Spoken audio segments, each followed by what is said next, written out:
Today we have May Yang. Yay, I'm so Hey excited to everyone. have her. Welcome back. We are here for the day 4. Today we are talking about balance with May Yang. The different topics this week were on community collaboration, arts and grants. We talked about social media. We're talking about balance today. We're talking about intuition tomorrow. I did want to introduce Ariana from OVAC. So this project was supported by the Oklahoma Visual Arts Coalition through their Thrive grants, which is a partnership grant with the Andy Warhol Foundation for the Visual Arts. Ariana's going to talk a little bit about OVAC and the Thrive grant. It's nice to be back again for another day and see all of you guys. My name is Ariana, and like Caitlin said, I work for the Oklahoma Visual Arts Coalition. Again, this project was, partially sponsored by or supported by our Thrive Grants program, which is a really cool program that we do at OVAC that is in partnership with the Andy Warhol Foundation. And it's awesome. We're part of their re-granting program.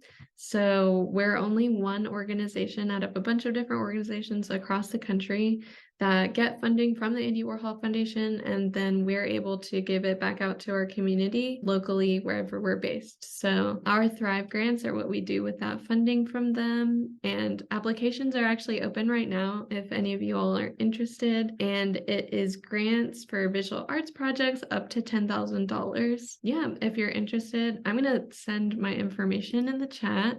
If you have any questions, you can email me or look at the Thrive Grants website for more info. Our mission here at OVAC, we're a local art nonprofit serving the Oklahoma community, and our mission is to grow and develop Oklahoma's visual arts community. So we have all kinds of programs that we do throughout the year.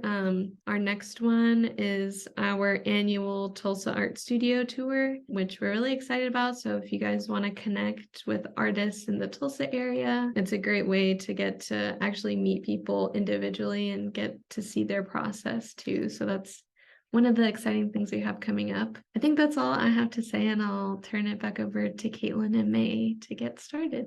So thanks again. Yeah, definitely recommend working with OVAC and applying for that Thrive grant if you guys have a project in mind. I would highly recommend it. I thought it was a great experience for sure. Well, welcome. I'm excited to have May here. May Yang is a Tulsa-based artist, printer, designer, and muralist. She graduated from the Maryland Institute College of Art in 2008. While there, she interned for Dolphin Press and Print, the school's print workshop there. She assisted in printing editions for John Rapley, Jane Kent, and Faith Ringgold. Continuing her interest in collaborative printmaking, May attended the Tamarind Institute of Lithography in Albuquerque, New Mexico, and she earned her professional printer's certificate. May has participated in a number of juried and invitational group shows, including the International Print Center New York New Prints exhibition, OVAC's 24 Works on Paper, and Momentum Tulsa Spotlight. Following a long hiatus from creating personal work, May fell in love with painting murals and found it to be a gateway to developing a creative practice again. Outside of art, May is the owner of Flash Flood Print Studios, an artist-led, community-driven screen printing shop based out of Tulsa. So May, I feel like that bio really signifies like why we have you here talking about balance and creativity and sort of like that perspective of being a creative business owner and an artist. And I think you have a really unique perspective on that and how that all works together. So I'm excited to have you here. Thank you. Thank you for reaching out and inviting me to do this talk. I know that when we were kind of initially talking about this, I had kind of this moment of imposter syndrome, how do I tell people how to have balance in their lives when I, have these long struggles with keeping my own life in balance. But at the end of the day, I think kind of hearing somebody who is actively going through those struggles and has to work on it every day kind of gives you the best perspective of how to, kind of apply the lessons that I've learned into your own personal life. So let's get started. Welcome to balancing act, balancing life, art, and a creative, thriving business. Caitlin did a really great job kind of summarizing the different aspects that I kind of find myself in my life. I am an artist, a designer, a muralist, and a small business owner. Just to kind of give y'all some better background and just like a context for where I am and where I've been, I'm just going to kind of go through the different things that I've kind of experienced in my life and just start at the beginning with kind of some work that I did in college. Okay, well, I'll just go ahead and start talking about kind of my experience in college. Like Caitlin said, I went to the Maryland Institute College of Art in Baltimore. This was like a really big change for me because I am from Tulsa. I was in Tulsa before I moved there. So like moving to a bigger city is like such a, big change. I studied graphic design and printmaking while I was there. I do have a passion for graphic design, but I think a lot of my thought in choosing that as a major kind of came from wanting to find a career out of something creative and art-based. But while I was there, I really wanted to take advantage of all of the classes and all of the equipment that was kind of being offered and like was there at my disposal. So I fell in love with printmaking. It was something that I had an interest in before, but just never really got a chance to access just based out of like my school not having a lot of that equipment and like having those classes. So while I was there, I took like a ton of printmaking classes and just really fell in love with that whole thing. This is some of my graphic design work, and in like the right side you can kind of see some screen printed posters. I really loved the idea of kind of combining my two loves, like designing, but then also being able to print the things that I design. This is actually my thesis show from the end of my time at MICA, which I included a lot of personal work in. It was pretty atypical for the graphic design majors to have such a breadth of like personal work, but like this was such a huge part of my experience in college. Was just experimenting with printmaking, primarily screen printing, but then also lithography and all sorts of other different, like more hands-on things. Like I never really loved being tied to just like the computer to make all of my design work even. So there's some of that. These are some close-ups of these pieces that I had in the thesis show. You can see that I really love color and just overlapping these shapes. They're a lot more organic at this point in my art practice than they are now. You can kind of see a really interesting evolution. It was really fun actually putting all of this together because I haven't looked at some of these older pieces in such a long time that it's like, okay, this is what my art started as, and kind of like how I began to fall in love with these sorts of like colorful overlaps that you'll see later on. This part of my life is kind of like a significant point because you could kind of see this like divergence beginning to happen between the two different things that I was working on, like both graphic design and then just like personal art, and kind of just like print shop work, like working in the professional shop, but then also art. So there's all of these like different like paths that are kind of going in different directions that I started dabbling in here.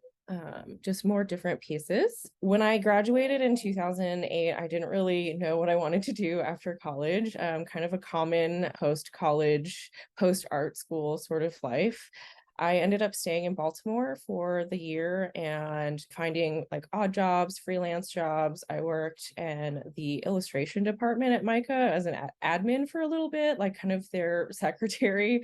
I worked at the Maryland Science Center as one of their designers within the exhibition department, just like doing signage work, things like that. It was kind of mostly a gap year for me. I just took that time to kind of explore more and work on my own personal work.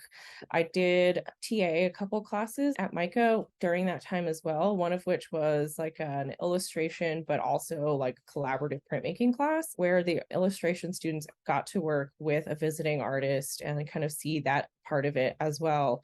So that was kind of like a nice way for me to still be involved in that kind of professional print world. While I was in this gap year, I decided that I wanted to try collaborative printmaking and working in that sort of more professional print shop environment. And I applied to the Tamarind Institute in Albuquerque. I did get in, and the Tamarind Institute, for those who aren't like kind of more in deep in like the printmaking community, it's a very intensive program that focuses solely on lithography, which is a kind of contentious like printmaking process. Like you either really love it or you kind of hate it. Tamarind's major focus is collaborative printmaking. So that means kind of this traditional aspect where the master printer is working with an apprentice to teach them like the technical aspects of everything, but then also they are working with other fine artists to realize print versions of their own work. So it's very much like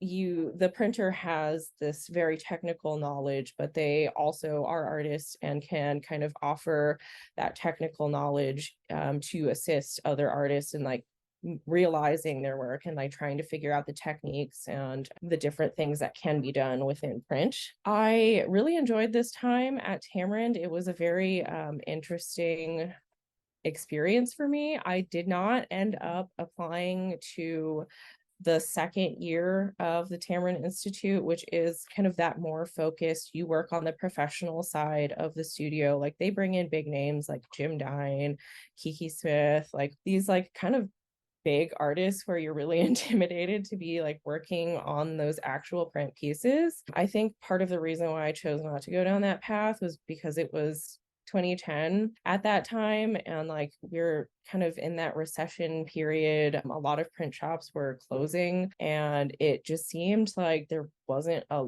long future in that. So I was kind of back into this limbo of like, okay, what do I do? What is my career path in life? So I ended up moving back to Tulsa, just trying to figure out what I wanted to do, just like make sense of my life and actually take the time to work a little bit more on my art and what that looks like. These slides do not correspond to the things that I'm talking about, and I kind of got a little bit behind. These are some photos from Tamarind. You can kind of see in the top left corner, there's like a very technical kind of like test stone that I was getting ready to print. Me working on the professional side, printing with a lovely artist from Tasmania, some drawdowns, the personal work that I was able to make at Tamarind, utilizing some more litho specific materials. So a lot of this stuff kind of doesn't carry over as much into my current work, just because of the means of the medium, but it's there. And then this is when I started working on my Momentum Tulsa Spotlight project, which was something that I did during my like weird, I'm in Tulsa, but I don't know what my future path is. It really allowed me to play with printmaking in a way that I never was able to. I worked on these large pieces that were all printed on clear mylar. They were fairly large. I want to say this piece that I'm printing on the left is like a 3x4 piece, and like all of it is just different layers of mylar. I think there's like maybe 5 or 6 pieces there. The one on the right is printed inkjet transparency. There's also mylar that's been screen printed and some gold leaf. And then here are pictures from part of that installation. I don't have great photos of all of this, like this era of my work, because it's on some hard drive somewhere. So take this as a lesson, back up your work in multiple places. So much easier to do now with like the prevalence of cloud-based stuff, but this is like physically somewhere on a hard drive and I don't know where that is. So this is kind of like the best I have right now. This was like definitely 10, 12 layers of mylar sandwiched together. A lot of work about kind of growing up in this juxtaposition of cultures. So my parents are immigrants to this country. My mom is from Cambodia and my dad is from Taiwan. I grew up with their very traditional views and kind of thoughts about where I should go in life. And I kind of rebelled against that. I rebelled is very light in that regard. But this piece that you're looking at here is two-sided. One side is a childhood photo of me and my parents, and the other side is, you can see me from the same photo through that, but then all of these different silhouettes are like TV families that I grew up watching, like very sitcom family sort of things, like Step by Step, Full House. You can see like Marge Simpson's hair in the background, just different things that were like kind of culturally inspiring and very like Americana, but like not things that I experienced in my own personal family life. I won't get too granular with everything that I did during this time because it was kind of like far reaching. There's just a lot of different things that I did. I tried so much. What I remember the most is that I had this like goal where I wanted to do something art related every month. And I really feel like I stretched myself pretty thin, like trying to find like things, opportunities, things that I could do, like no matter what it was, I was like doing anything I could do during this time. That kind of petered out when I faced the reality of having to get an actual job and do work and, make money. That petered out a little bit. We're going to jump forward a little and talk a little bit more about Flash Flood, which I started in 2012. Flash Flood started because I had a realization during one of these jobs that I took after my art explosion period, where I realized that this job was not something that I was super passionate about. And I knew that if I wanted to start something, that I should start it now. I think I was 24, 25 when Flash Flood started, and it felt like if I waited any longer, the stakes would be just be too high. Like if I started now and it didn't work, I could just start over or find another job. So I really jumped into that. I don't have a business background. I started Flash Flood with a partner, at that time a business partner, and he also did not have a business background. So much of that was just trying to learn what it means to run a business, like how to run it, finances, all sorts of things. I could probably do like 2 hours of a talk on just all of the things that I learned in Flash Flood. So this section is actually going to be pretty condensed. 2012 to now is now obviously 11 years. So there's not a ton that I can fit into this space and still be able to talk to y'all about balance. But I just wanted to touch upon the fact that we kind of started with like not knowing how to do anything except for like the actual screen printing part of that. Flash Flood has obviously grown a lot since the beginning days. You'll see in this like top picture at the top left, this is my garage. We started out of there and then grew to a bigger space that we shared. The Clean Hands guys are actually like sharing the space.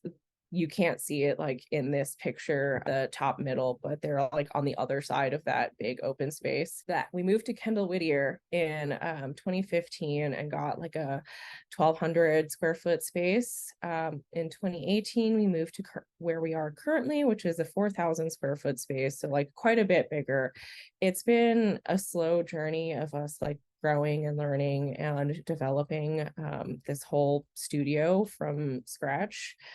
And it took a lot of my time and energy. And I knew that for it to succeed, I really needed to have that be the focus of my life. So from 2012 on is kind of what I consider like my hiatus years of my own personal artwork. It would have been like nearly impossible for me to like maintain a very consistent practice during this time and also still be running the business. That doesn't mean that I wasn't making art at all. Like there were a lot of opportunities that I had where I was just trying to make some art. I was a part of a collective and like kind of used like their deadlines to help me like push like individual pieces out there. But I would say that I wasn't really like planning very hard, wasn't trying to think about where that whole part of my practice was.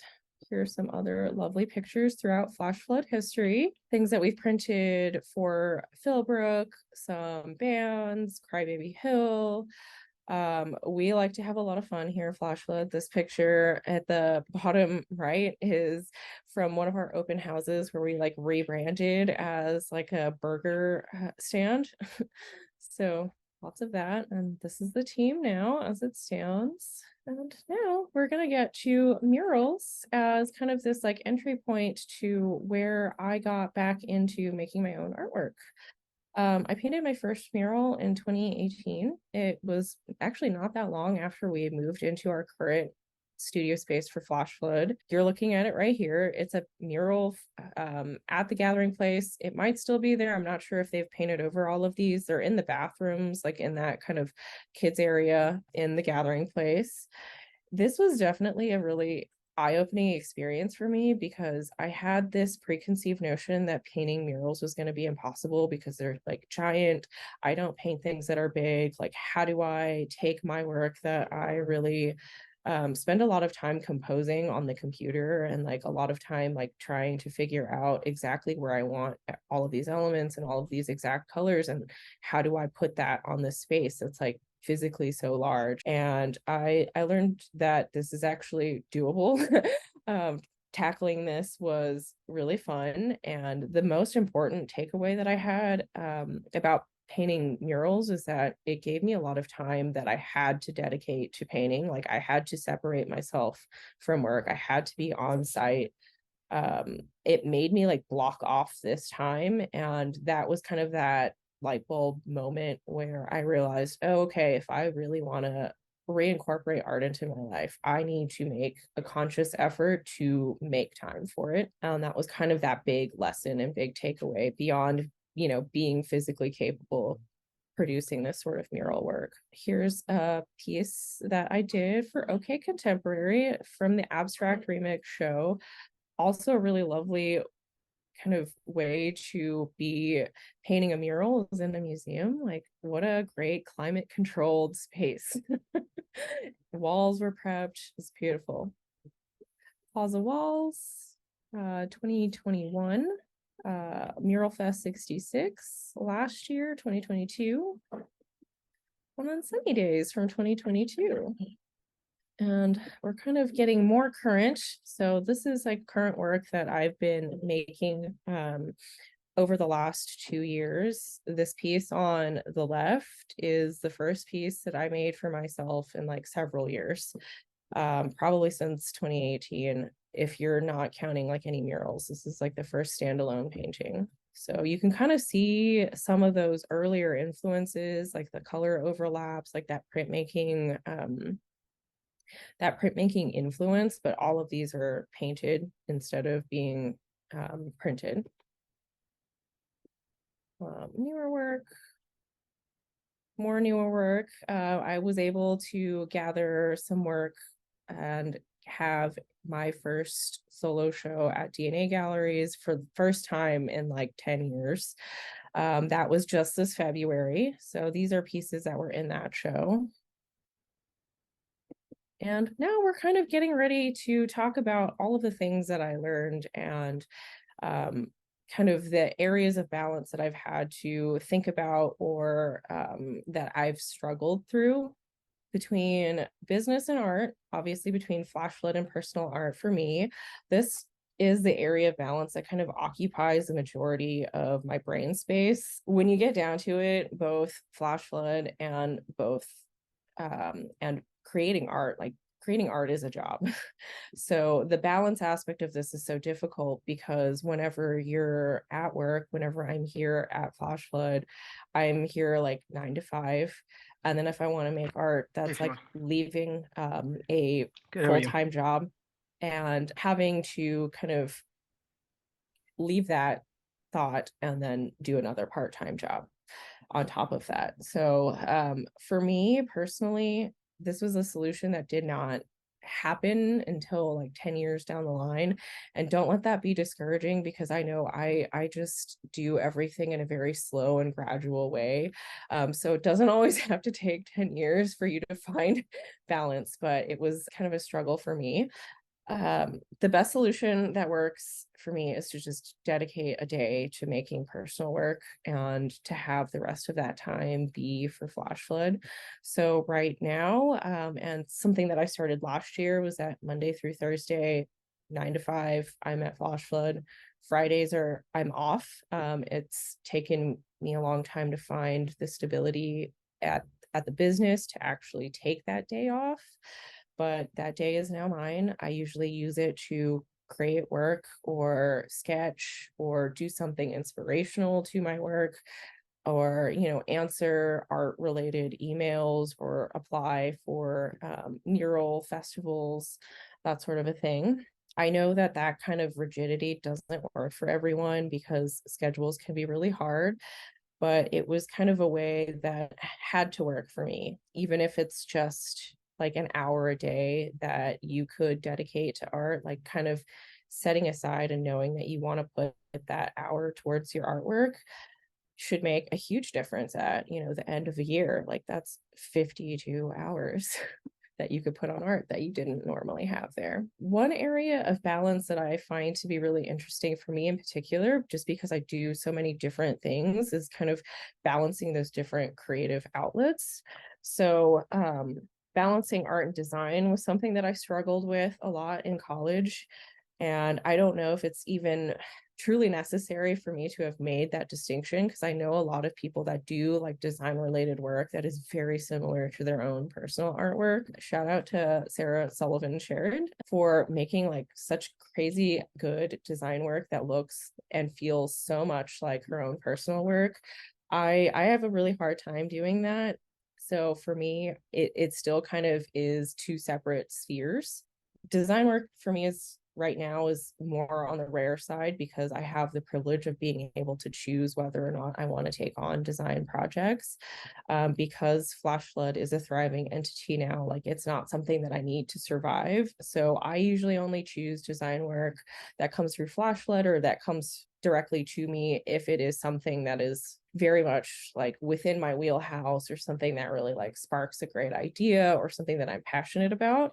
So that does make it a lot easier for me to balance like a design and art sort of situation. Where I need to try and pinpoint something that I have to balance that's like a little bit more ephemeral is like different mediums. Like I've recently just learned how to tuft rugs, which is super fun and very engaging, but having to switch between those two things like within my current studio space, which is my kitchen table, is super difficult because whenever you tuft, there are fibers that kind of go everywhere. It's very much the antithesis of what I need in a space for painting. Like I cannot have all of these fibers getting into my wet paint and everything. So it's kind of like I set up the space to be a tufting space for a couple weeks. I do that. I put it away. I bring out the painting stuff. It's like a lot of shuffling for me to kind of decide what I want to do at any given moment. That sort of decision making is really more about the type of work that I want to be making, like, and the more like emotional feeling of like what I want to be doing. Murals also, are a different sort of creative outlet and take a considerable amount more time and planning. So right now, I was just telling Caitlin that I'm doing some gardening stuff with my house finally, and I know that I want to try and get that done before it gets too hot.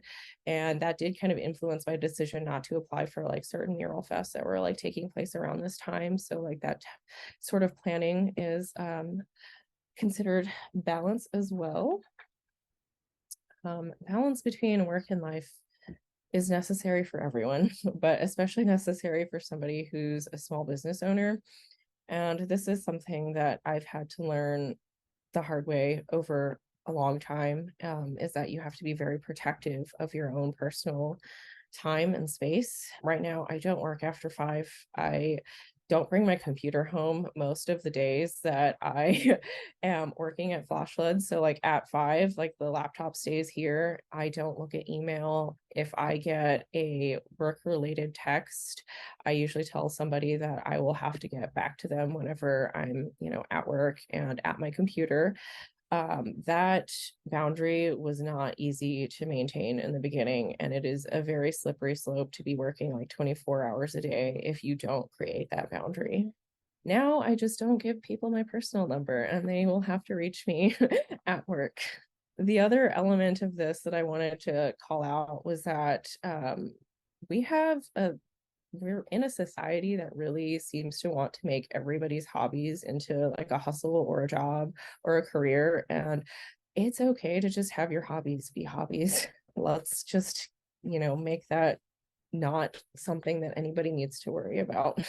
Yeah, I think balancing those lower stakes hobbies and projects is, for me, kind of like dependent on a loose schedule. I usually do all of my house chores on Sunday. I know not everybody can kind of have that sort of rigid schedule, but it works for me really well. If I have to do something that is a little bit more time consuming or cumbersome, or something that I don't necessarily want to do, I always try to do something fun afterwards just to keep that balance between like things that I have to do and things that I don't necessarily want to do. Let's go on to this next page, which is all of the lessons that I've learned in trying to figure out balance. My number one is figure out your priorities and to be intentional about them. The biggest sacrifice that I've had to make is obviously putting a back seat to my art and having Flash Flood kind of be the star for 10 years. It was a huge priority for me to make sure that this business was thriving and surviving before I could kind of go back to my own personal work.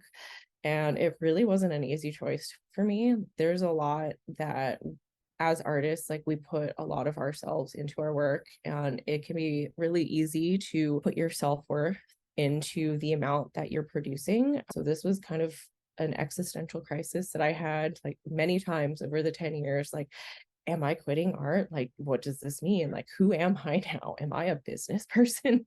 And kind of like that horror of like realizing that things are like shifting and changing in your life, but like I'm not just this one aspect of my life. I'm not just an artist. I also own this creative business and I can be both of those things.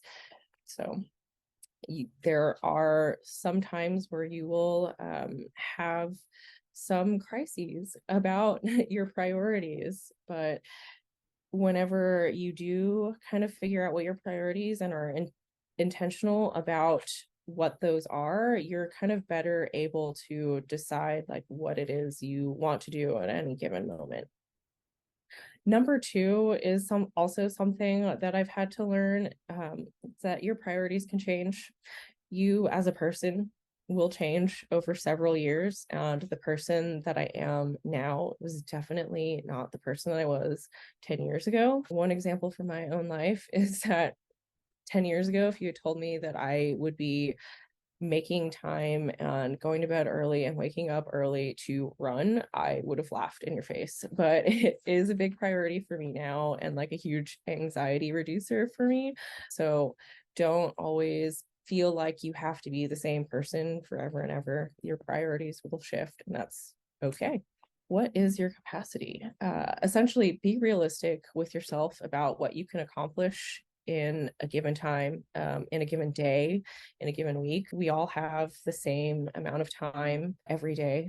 And I know that we've all been there where we'll sit down and write that to-do list, and the to-do list is like a week's worth of work that we want to get done in a day. And not only is that discouraging to have to face this like super long list that you know that you're never going to achieve, but it's just so much more realistic if you can even just pull 3 things out of that list that are like the most important that you need to get done. Or for me, if I'm like really stuck and I know that I want to feel accomplished, I'll find like the quickest or the easiest things to get done and get those out of the way just so I can have something to cross off. Once you've kind of learned what your physical capabilities are and what your emotional capabilities are and kind of like handling projects, that kind of allows you to not overcommit yourself and get yourself into a situation where you're either unable to follow through with what you're doing, or if you're kind of like delivering a result that you're not happy with just because you know that you have to work on this like crazy deadline. Understanding your capacity along with knowing what your priorities are will empower you to just say no to things that aren't serving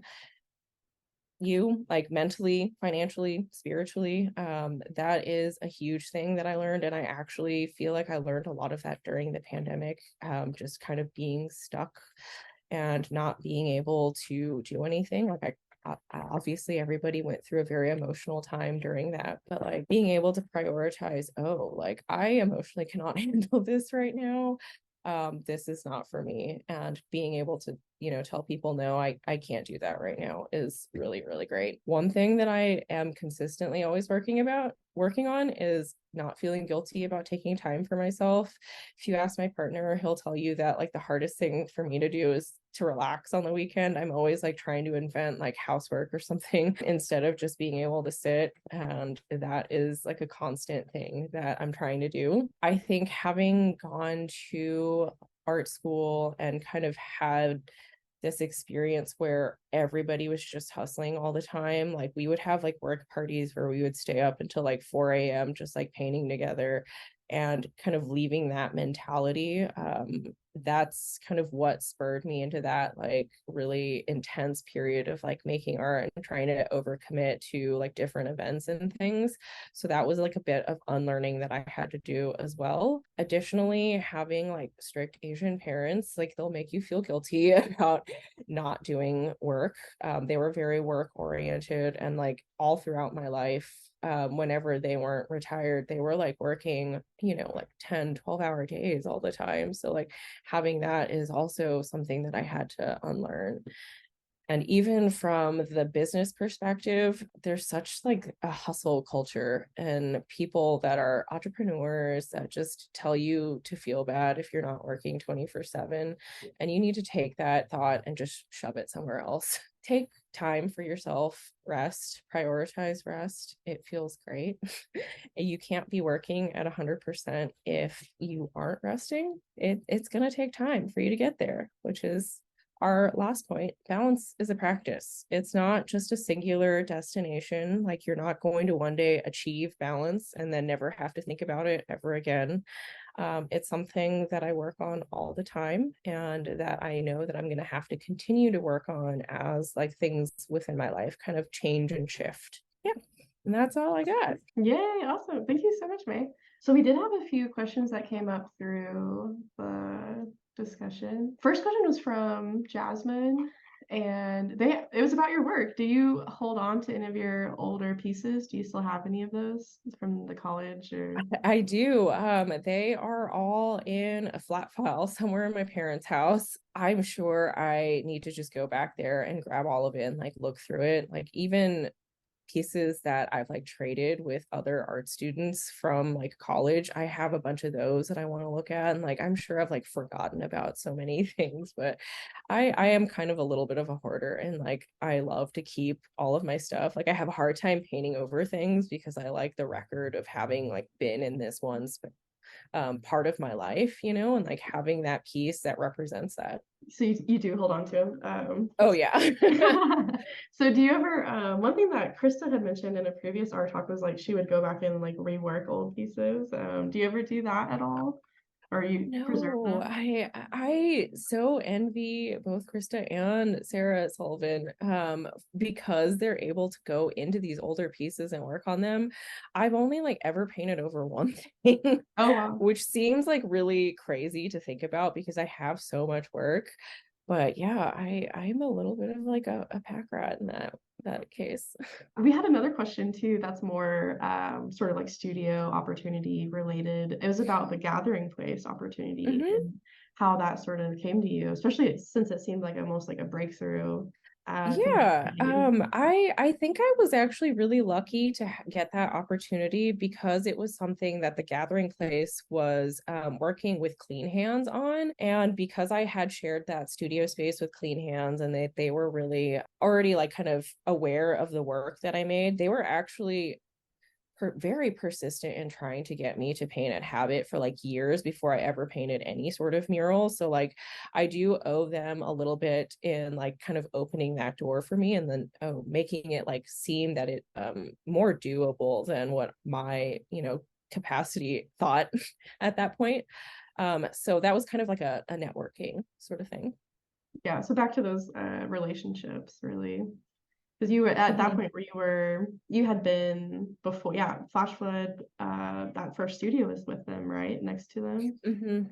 Nice. Yeah. We had another question from Mare, who said, this is a great one, I thought too. How do you figure out your priorities and capacity, like your personal capacity? Do you have any tips for people who are still trying to figure that out and struggling? Yeah.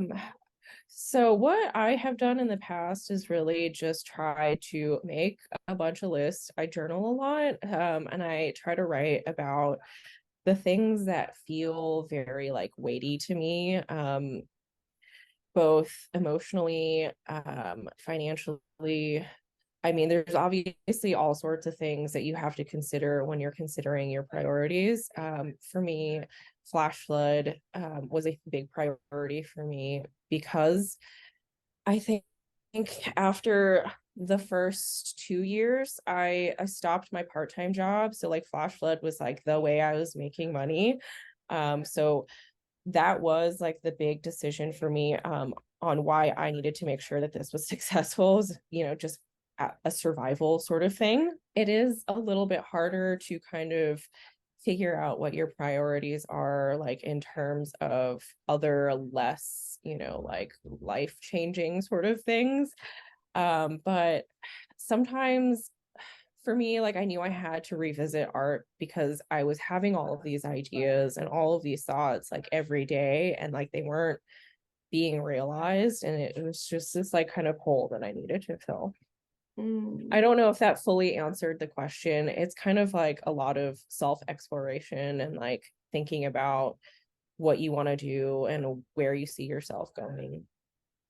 It's like that self-awareness and like Yeah, for that sure. constant check-in to be like, what needs to be prioritized right now? Is it your business? Like, is it the need to have those ideas Yeah. in your And like mind? to Like, be vulnerable for a second, like I had like a huge moment of burnout last year at the end of the year. I think a lot of it was just because of all of the things and the emotional energy that I had to put into kind of making sure the business like sustained throughout the pandemic, and like on top of all of the emotional stuff that you just had to deal with because of the pandemic itself. And it kind of came to like a climax at the end of last year, and I was like, oh, okay, right now I really need to prioritize myself and maybe not worry so much about you know, art or working out or, you know, flash like work.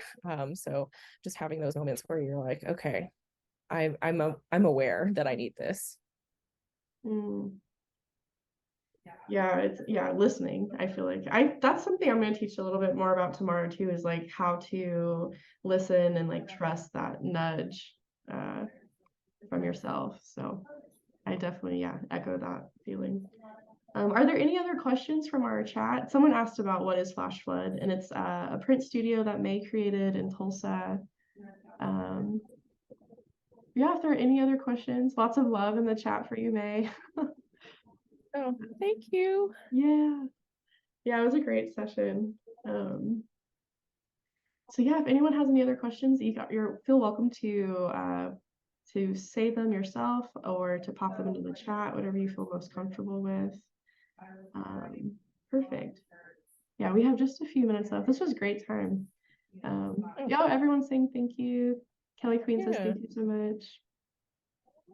I have a fun question for you. So you mentioned working out in rug tufting and working at running. Are there any other hobbies that you are digging right now? I mean, I try to be pretty selective with the things that I do with my free time just because I know that I can't fit everything in. I like to play pinball. My partner maintains pinball machines. We have like a few of them that we put on location here in Tulsa. So like there's some at this bar that's down the street from Flash Flood called Whittier Bar. There's like 5 of them in there. So that's always just like really fun and like very I don't know, a great way to like shut off your brain. So the pinball running and then rug tufting is like the new hot thing that I've been like learning and like trying to figure out. So that's kind of like got my brain right now. Perfect. I have one more question for you. Sure. That was not asked, and I just am thinking about all the people who are balancing everything. Do you have any ending last like nuggets of inspiration or advice for people who are in that phase that you were like early on with Flash Flood, where you're like, I need to get this thriving so I can get back to that, like that balance. Like, what advice do you have for people who are in that struggle stage where they're trying to get something Sure. up and running and thriving so they can return to themselves?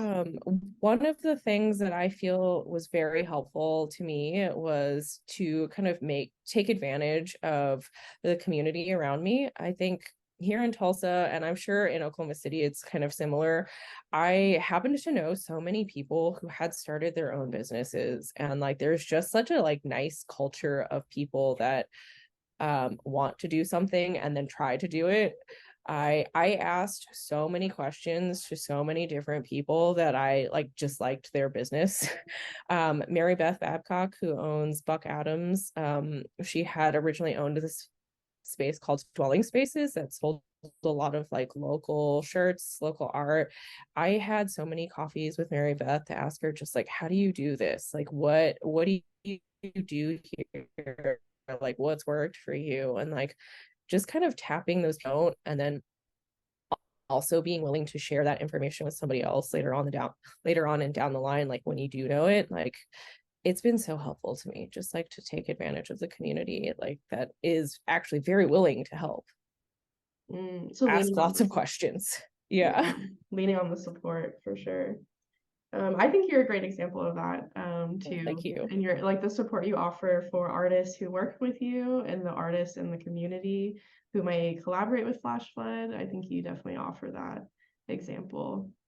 Well, thank you so much, May. This was a beautiful Yeah, thank session. you. And I loved getting to see your history and the lessons you've learned, especially around balance and like I feel like self-awareness is like such a huge part of this. So thank Mhm. you. It was really Yeah, powerful. thank you. All right, everyone. Well, I hope you have a wonderful week and we may see you tomorrow. If not, I hope you have a wonderful month and we'll talk soon. All right, bye, May.